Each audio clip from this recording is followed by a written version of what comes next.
Well, it's a great pleasure to welcome to the Cloud Conference 2021, Altron Systems Integration, and great to welcome Danie van Graan, who's the practice lead for Cloud at Altron Systems Integration. Danie, firstly, how are you doing and how have the last 18 months been for you guys? Are you picking up the same sentiment with this incredible growth in cloud demand? Okay, yes, definitely. My side, all good. We've really had a fantastic 18 months. I think things are picking up really very nicely. And yes, we definitely see a growth in the demand for our cloud services. That's amazing. And Altron Systems Integration believes that a systemic approach should be taken when starting your cloud adoption journey. This is what you guys believe. Now, why is this the correct way to approach your journey to the cloud, Danie? Okay, so I think a systemic approach is grounded in systems engineering.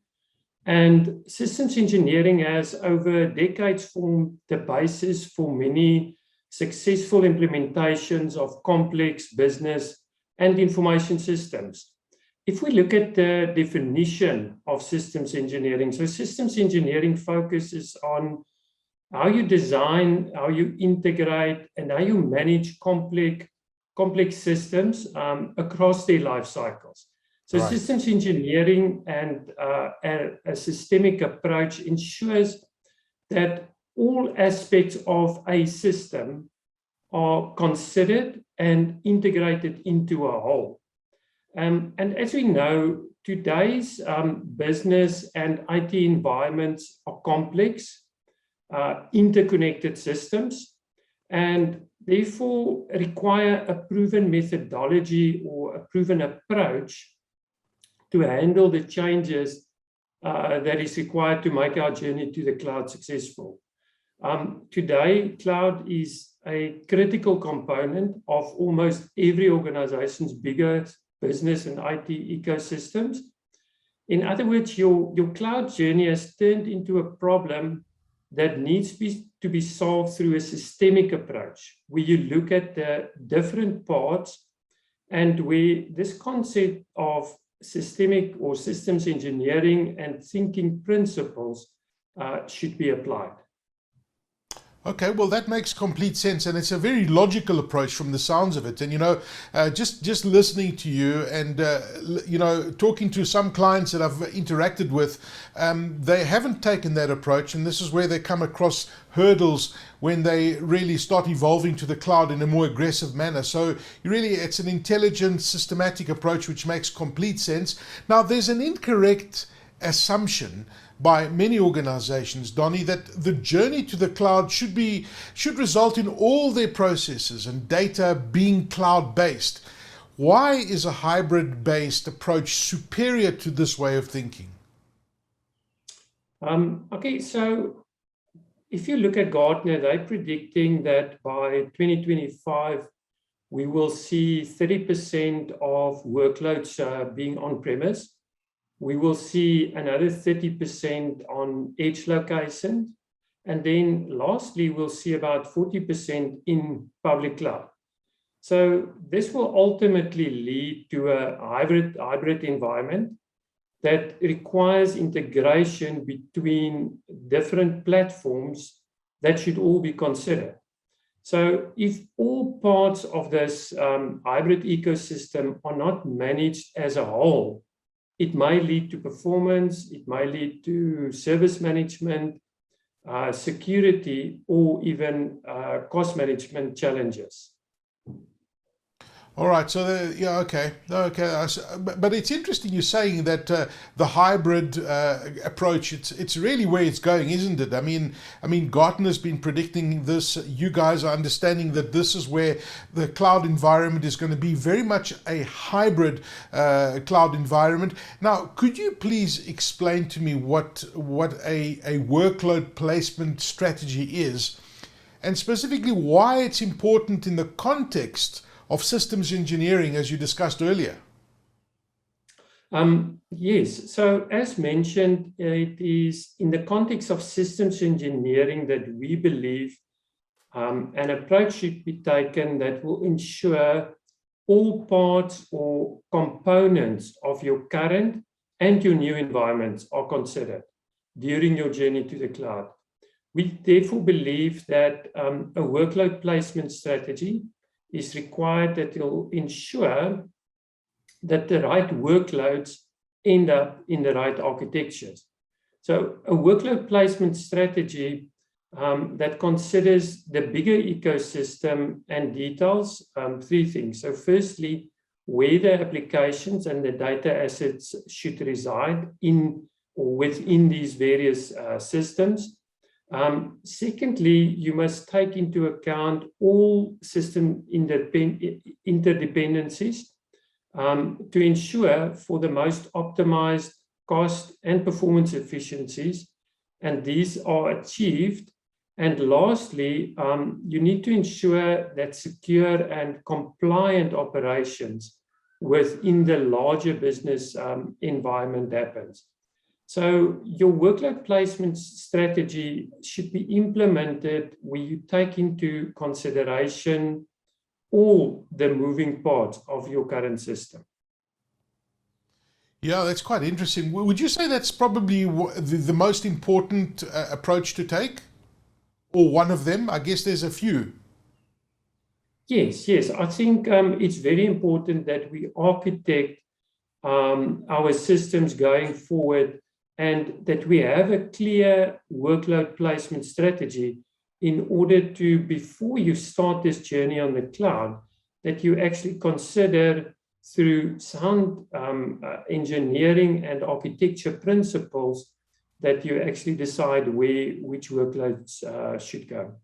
You know, Danie, I like the approach that you bring into, how people should get to the cloud. Because, to be truthful, I mean, so many organizations, have got workloads in the cloud. They're doing stuff in the cloud, but they're doing it in the incorrect order. And I like what you said earlier about this systematic approach. Now, in the context of that systematic approach, and a workload placement strategy, which you've touched on, what are seen as the parts of the system that should be considered? Now, I'm going to bring up a slide here because I think that we need to illustrate what you're going to be saying, because I think it's very, very important, that systematic approach that you talk about.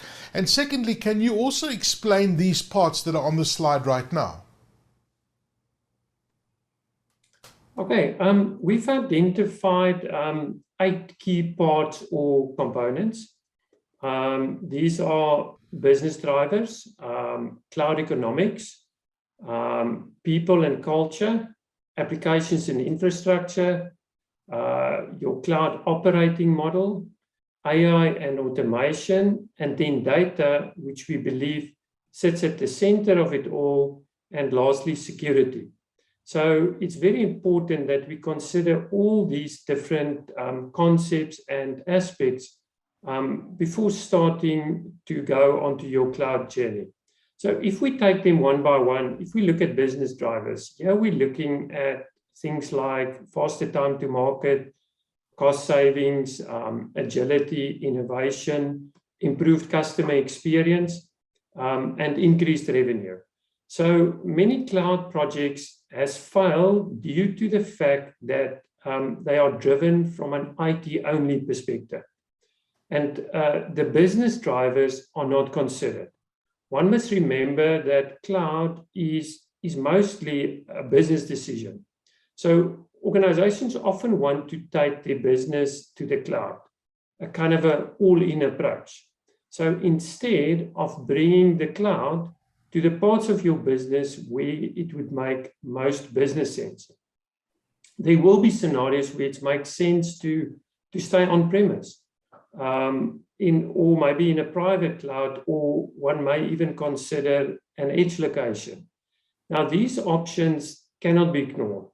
And Altron Systems Integrations, we have structured our business in such a way that we keep our capability in, for example, private cloud, to ensure we manage all parts of the bigger system. Mm. The third aspect, or the second aspect, is then your cloud economics. So the cloud costing model is variable by design.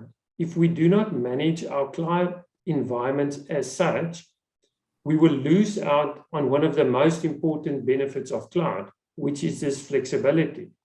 So this then leads us to your business case. And as mentioned, cloud costs are variable and calculated on a daily basis. And therefore, it is important that we regularly track how we're doing against our business case.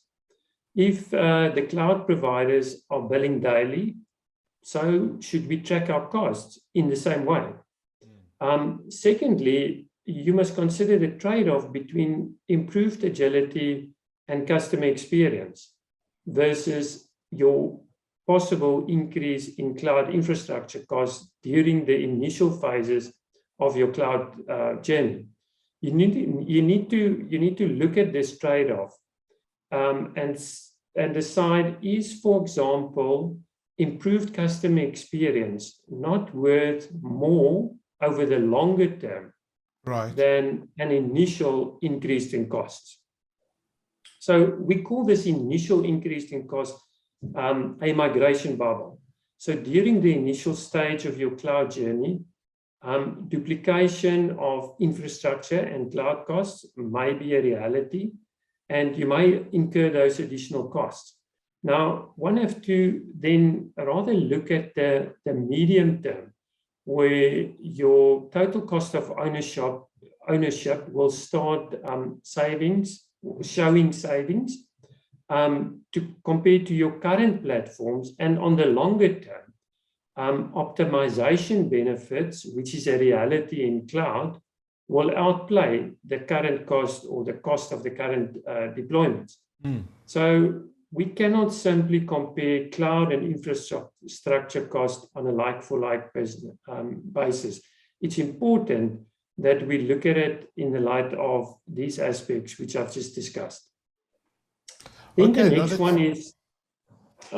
next one is people and culture. Now I think that one's an interesting one, Danie, because you often hear of people saying that, you know, people and culture are sometimes the biggest obstacle when it comes to cloud adoption. Okay, definitely. And there are only two aspects, and I think culture and people, we can actually talk about about those two aspects the whole day, because as you mentioned, it is a very important aspect. Now, firstly, it starts with technical skills to navigate your way around cloud and cloud technologies. We need to train our people on cloud technologies because it does require a different way of thinking. And secondly, we need to look at a change in culture, or simply put, the way that we work. Cloud allows us to be more agile and provide us the luxury to innovate. If we do not adopt an agile way of work, we will miss the opportunity and the benefits provided by the scalability and the flexibility that cloud offers us. If we go on to the next one, applications and infrastructure. So traditionally, these were two separate fields. Now, applications and infrastructure should be working together very closely in order to extract the maximum value from the flexibility of cloud infrastructure.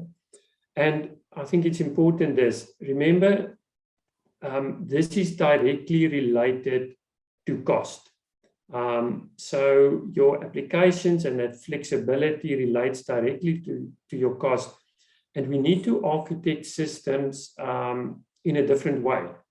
Applications and infrastructure cannot be architected in isolation. Architecture phases should still be considered.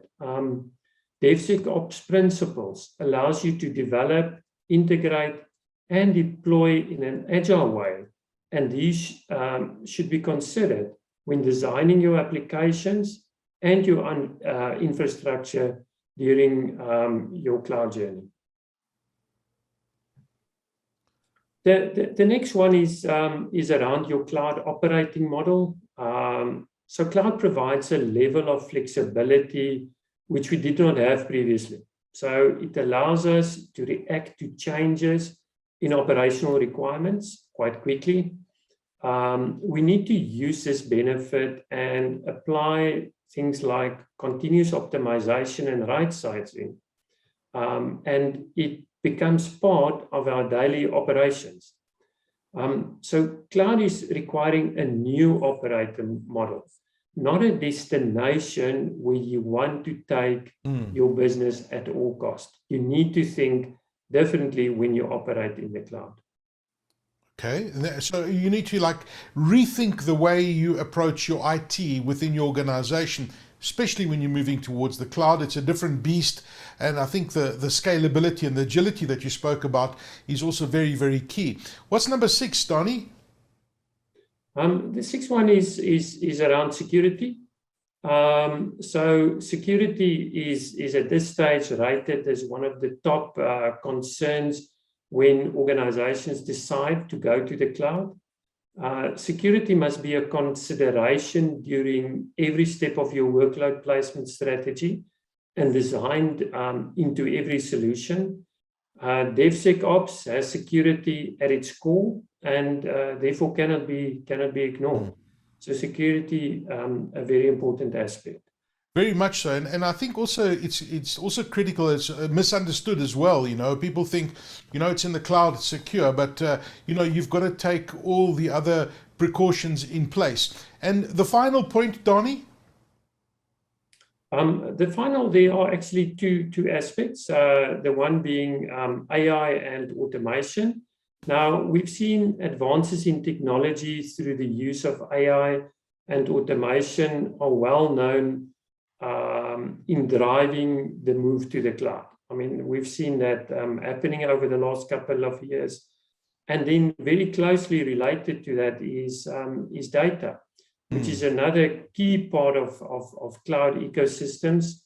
The exposure of historical and real-time data to new cloud-driven AI technologies are critical enablers in the delivery of new customer experience and new customer journeys. Right. Well, I mean, I actually love the slide because it's so easily laid out, and I love the visual side of it. It makes complete sense. When you look at the slide, and if you can explain some of the interdependencies that are illustrated in this particular slide, because I think it's a very important point to make. Yes, I think the interdependencies again talks to the systemic approach that we need to take and the concept around systems engineering. So as you can see on this slide, there are many interdependencies, and those aren't the only ones. Between some of the parts, we will have an indirect relationship or a dotted line, and some other will have a very strong relationship. If we take, for example, cloud economics, cloud economics is a function of basically all parts that we see on the diagram. The cost is a result of all the other parts. And maybe just some examples. So if you look at automation, can save cost through better efficiencies. So if you implement that in a cloud environment, globally, only around 60% of infrastructure capacity is utilized. With cloud, one can monitor and one can continuously optimize your usage and only pay for what you actually consume in the cloud. Another one is, if you look at the cloud operating model and AI, we all know that they are together a very tightly coupled system. So AI can improve operations considerably, but in the same way, if we do not recognize the interdependencies between cloud operating models and culture, we will not realize the benefit. So it's that change in the way we work. When you look at business drivers, for example, improved customer experience. Now, data and analytics can be an enabler in this case. if we recognize the interdependencies between these parts of the system. We have seen how the results from analytics could instantly save our customers money. If you look at security, so security should always be included when we architect systems for the cloud, especially when we have a hybrid environment and data starts moving between different platforms and across traditional IT and your cloud environments. So interesting. I mean, Danie, it's actually fascinating chatting to you. You know, I mean, and I love the approach that you've taken. This is it's a journey, not a destination. In closing, Danie, what advice do you give to organizations on their journey to the cloud? And in particular, I'd love to ask you on your experience over the last 18 months or so since the pandemic started. A lot of organizations have fast-tracked their strategy, and their journey to the cloud has become a lot more aggressive. And I'd love to know and hear your advice and perhaps share an insight on something that may have surprised you, that you've seen that you weren't expecting on many of your customers' journey to the cloud. Yes, okay. I think to end off, we need to look at workload placement strategies that are supported in multi and hybrid cloud environments, where interdependencies must be architected very carefully. Right. I believe if we can get the interaction and the dependencies between these parts of the hybrid system right, yes, it will give us a complete edge and a competitive edge and lead to a successful cloud implementation. So Altron Systems Integration, we differentiate our solutions, we believe, by ensuring we architect solutions that look at the whole. So rather than the individual parts. Our business is structured and have extensive experience around the different parts of the system that I discussed today. So every single one of these parts or practices, as we call them internally, have adopted a cloud-first approach. And I think it's important in your organization that you make sure that every aspect, whether that's your security or your data or your business drivers or your operations, each one of them should adopt a cloud-first approach. So cloud, I see in a recent report, 451 research report, is seen as the #1 enabler in your digital transformation journey. The role that cloud plays cannot be ignored, and so should the systemic impact that cloud has on any other part of your business also not be ignored. At the end, we want to disrupt our markets through cloud and not our current or our future business operations. Very, very interesting, and an interesting approach, and a very structured approach, and I think that's the way to do it. It's you know, to use baking a cake, you've got to have the right ingredients. You know, a chocolate cake, you've got to put the right ingredients, the right amounts of those ingredients, and if one of those ingredients are missing in the cake, you will taste it immediately and it's not going to be a good cake. And that's the bottom line, if we can use that analogy for the cloud. Danie van Graan, who's the practice lead for cloud at Altron Systems Integration. Danie, absolute pleasure chatting to you. Thank you for joining us at this year's Cloud Conference. Thank you, Ake. It's been a pleasure. Thank you.